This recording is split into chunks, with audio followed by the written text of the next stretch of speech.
What's going on, guys, and welcome back to the final review of the day. Game 7 between Edmonton and LA. This series should not have gone 7. I had Carolina and Boston at 7, I had Tampa and Toronto at 7, I had Edmonton at 5. I get the point for Edmonton winning the series, but Edmonton demolished the series on paper. Game 1, LA steals Game 1. Jonathan Quick stole Game 1 from Edmonton.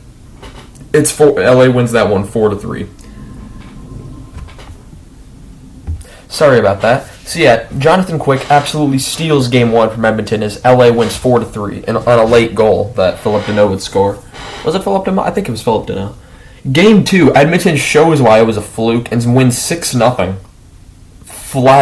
Absolutely flattened the Kings. Game 3, 8-2 Edmonton in LA. Phenomenal performance, for sure. Game 4 was the first game LA actually showed up, I thought, and they won 4-0 as they get their own shutout, Jonathan Quick showing up after a pretty brutal performance in which Cal Peterson came in relief for Quick in Game 3.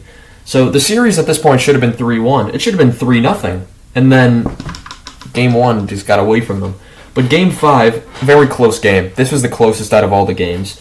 LA wins 5-4 in OT, about a minute and 15 into OT, and that was probably that game could have gone either way. As I've watched all these games, I've seen everything. Game 6, though, Edmonton wins 4-2 in another pretty tight game. But either or could have won this. Mike Smith did play excellent in this game. I'm pretty sure he had 43-44 saves. So Mike Smith getting a win for Edmonton there. And then Game 7, Smith shuts the door again for his second shutout of the series as Edmonton wins 2-0 in a game that they truly dominated. Watching that game, Edmonton was in full control of that game. Edmonton outscores LA 27-17. That's probably the biggest margin since the Colorado-Nashville series, by a 10-goal margin.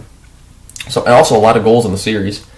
So McDavid, 4 goals, 10 assists, 14 points in 7 games. He's averaging 2 points per game. He's on pace to have 56 points this playoffs. I don't think that's going to happen, but if every series went the way it went, as in McDavid gets 2 points per game and it was 7 games every series, he'd had 56 points by the end of the playoffs, surely shattering a playoff record. Evander Kane, 7 goals, great performance out of Kane, 2 assists, 9 points. Draisaitl, who played injured in part of Game 6 and 7, Draisaitl, 5 goals, 4 assists, 9 points, and Cody Ceci, who got the game winner last night, 1 goal, 5 assists, 6 points. Great series out of Cody Ceci. On the Kings, there's only 2 in the top 50 of playoff scorers. Adrian Kempe, 2 goals, 4 assists, 6 points. And Philip Deneau, 3 goals, 2 assists, 5 points. So, on this, as you can see, this series should not have gone 7 games. Edmonton in 5 is about what happens if Jonathan Quick doesn't exist here, and if this game went their way here, the series would have been over. The only game LA controlled was Game 4, and other news on part of this game, it was Dustin Brown's final game, as he was a longtime captain of the Kings, and then he handed it over to Anze Kopitar. Still was a leader in the room. Played with the Kings his entire career since he was drafted in that truly amazing 2003 draft.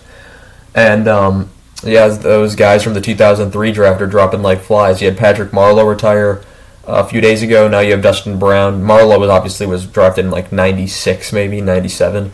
But all the older players out of California, Getzlaf retiring as well. One big name from each of the California teams retiring this year. So, yeah, that's really all I have for you guys in this one. Not much to go over. As of now, the Edmonton will play the winner of Calgary and Dallas. If they play Dallas, if I have to see Edmonton play Dallas, it's going to be who can offense outscore defense and can defense prove wrong out offense. And if it's against Calgary, it's going to be a pretty nasty series. We already have the Battle of Florida in the East. I would love to have the Battle of Alberta in the West. And then other series today, Colorado will be playing St. Louis in a Midwestern battle, and we'll go over round 2 once we get there. But and then we also have the winner of the Pittsburgh and Rangers game will play Carolina. So there's really not much of a rivalry there. Carolina had played Pittsburgh last in 2009, and they played the Rangers last in the 2020 bubble where they swept them. So, yeah, we'll see how this goes. If this is the final video for the day, I shall see you guys next time. If we get some series previews on the way, that's also pretty good. But I shall see you guys in the next one without question. Goodbye.